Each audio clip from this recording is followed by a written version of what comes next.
વાત અમદાવાદની પણ કરી લઈએ। અમદાવાદની અનેક સોસાયટીઓ અહીંયા વરસાદ તો બંધ થઈ ગયો છે, પરંતુ હજુ પણ પાણીમાં ગરકાવ છે। સીટીએમની અવનીશ પાર્ક સોસાયટીમાં પાણી ભરાયેલા જોવા મળી રહ્યા છે। અવનીશ પાર્ક સોસાયટીનો આખો માર્ગ જે છે તે જળમગ્ન થઈ ગયો છે, જેમાં સિનિયર સિટીઝન્સ, મહિલાઓ અને બાળકો ફસાયેલા જોવા મળી રહ્યા છે। ઘરોની બહાર પણ ન નીકળી શકાય તેવી પરિસ્થિતિ આ જે સોસાયટીઝ છે તેમાં જોવા મળી રહી છે। રહીશો જીવન જરૂરિયાતની ચીજ વસ્તુઓથી અત્યારે હાલના સમયે વંચિત જોવા મળી રહ્યા છે।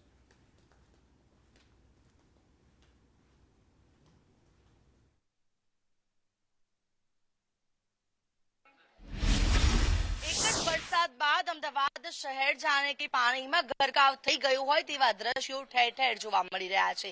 સીટીએમ એક્સપ્રેસ હાઈવે પાસે આવેલ કેટલીક સોસાયટીઓ અંદરના દ્રશ્યો જોઈ શકાય છે કે ઘરોની અંદર પણ ઘૂંટણસમાં પાણી ભરાઈ ગયા છે। અહીંયાથી અવરજવર કરવી પણ એટલી મુશ્કેલ બની રહી છે કે લોકો પોતાની ઘરની બહાર નીકળે તો કઈ રીતે નીકળી શકે, કારણ કે આ હદે વરસાદી પાણી અહીંયા ભરાયેલા છે। અવનીશ સોસાયટીના આ દ્રશ્યો છે કે અહીંયા હાલ વરસાદી પાણીનો ભરાવો થઈ ગયો છે। સોસાયટીના આખા જે મુખ્ય માર્ગો છે તે પાણીમાં ગરકાવ થઈ ગયા છે। બીજી તરફ લોકોના ઘરોમાં પણ જોઈ શકાય છે કે આ વરસાદી પાણી છે તે ભરાઈ ગયા છે કે લોકો ઘરની અંદર પણ નથી રહી શકતા। જીવન જરૂરિયાત ચીજ વસ્તુ લેવા માટે લોકો બહાર નીકળે તો નીકળે કઈ રીતે તેવી પરિસ્થિતિ છે। સોસાયટીના સ્થાનિકો સાથે વાતચીત કરીશું। વરસાદે વિરામ લીધો, પરંતુ આપની સોસાયટીની મુશ્કેલીએ વિરામ નથી લીધો। આ પ્રકારની મુશ્કેલીથી કેટલા હેરાન પરેશાન? હેલો, અત્યારથી અમે 2024 થી લડત આપી રહ્યા છે, પણ હમણાં એ લોકો પર્કોલેટિંગ વેલ બનાવી ગયા, પર્કોલેટિંગ વેલમાં પાણી હજુ સુધી જતું નથી, અને જે મુખ્ય જોડાણ આપવાની વાત કરે છે એ હજુ જોડાણ થયેલું નથી, અને સોસાયટીના સભ્યોને લોકોના ઘરમાં પાણી આવી ગયા છે। બહુ મુશ્કેલી પડી રહી છે। અચ્છા, કેટલી મુશ્કેલી સર્જાય છે? અવર જવર નથી કરી શકતા સિનિયર સિટીઝનને તો ખાસ વધારે હાલાકી। આટલું ઘૂંટણસામાં પાણી છે સિનિયર સિટીઝન, અને અહીંયા પાછું ખોદેલું છે, એટલે અમે 4 ફાઇલો ગટર, પાણી, રોડ અને ખંભાતી કુવાની 4 ફાઇલો 1 વર્ષ પહેલાથી મૂકેલી છે, છતાં કોઈ કામ થયું નથી। અને આ ખંભાતી કુવો બનાવ્યો છે એ પણ ફેલ થયો છે, એનું જોડાણ હજી આપ્યું નથી।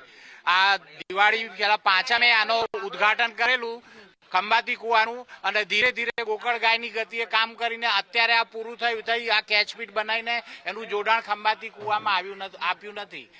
અને કેટલી વખત આ ઓફિસે જઈએ છીએ સાંભળતા નથી, અને જવાબ એવા આપે છે કે દિવાળી પછી થશે, થાય નહીં તો દિવાળી પછી થાય, એવા જવાબો આપે, એવા જવાબો અધિકારીઓ આપે છે। શું કેવું છે? કેટલી મુશ્કેલી સર્જાય છે કે ઘરોમાં પણ ન જોઈ શકાય તેવી પરિસ્થિતિ? ખૂબ જ મુશ્કેલી છે। આ બધા જોવો જ છો તમે, 3 ફાઇલો મૂકેલી છે રોડ, રસ્તા, પાણી માટેની, છતાં પણ હજુ કોઈ કામગીરી મ્યુનિસિપલ કોઈ પણ કામ કરી શકતું નથી। કોઈ પણ રીતે અમારે આ મુશ્કેલી ભોગવવી પડે છે। દર વર્ષે 25 વર્ષથી આ તકલીફ પડી રહી છે। બિલકુલ, તો જે રીતે અત્યારે જોઈ શકાય છે કે પરિસ્થિતિ એવી છે કે લોકો ઘરની બહાર નથી નીકળી શકતા। વરસાદી પાણીની વચ્ચે રહેવા માટે લોકો હાલ મજબૂર બની રહ્યા છે। ત્યારે સવાલ એ થાય છે કે અમદાવાદ મ્યુનિસિપલ કોર્પોરેશનની પ્રી મોન્સૂન કામગીરી ક્યાં જાય છે? કેમ વરસાદ બાદ આ પ્રકારની પરિસ્થિતિનું નિર્માણ થાય છે કે લોકો હાલાકી ભોગવવા માટે મજબૂર બની રહ્યા છે? કોર્પોરેશનમાં અનેક રજૂઆત બાદ પણ કેમ એકની એક પરિસ્થિતિ દર વર્ષે સર્જાય છે? અનેક સવાલો તંત્ર પર ઉઠી રહ્યા છે। ત્યારે આટલા વરસાદી પાણી ભરાયા બાદ પણ તંત્રના પેટનું પાણી નથી હલતું, અને ત્યારે હાલ સ્થાનિકો ભારે હાલાકી ભોગવવા માટે મજબૂર બની રહ્યા છે। કેમેરા પર્સન ચેતન પરમાર સાથે આયુષી યાજ્ઞિક, સંદેશ ન્યૂઝ, અમદાવાદ।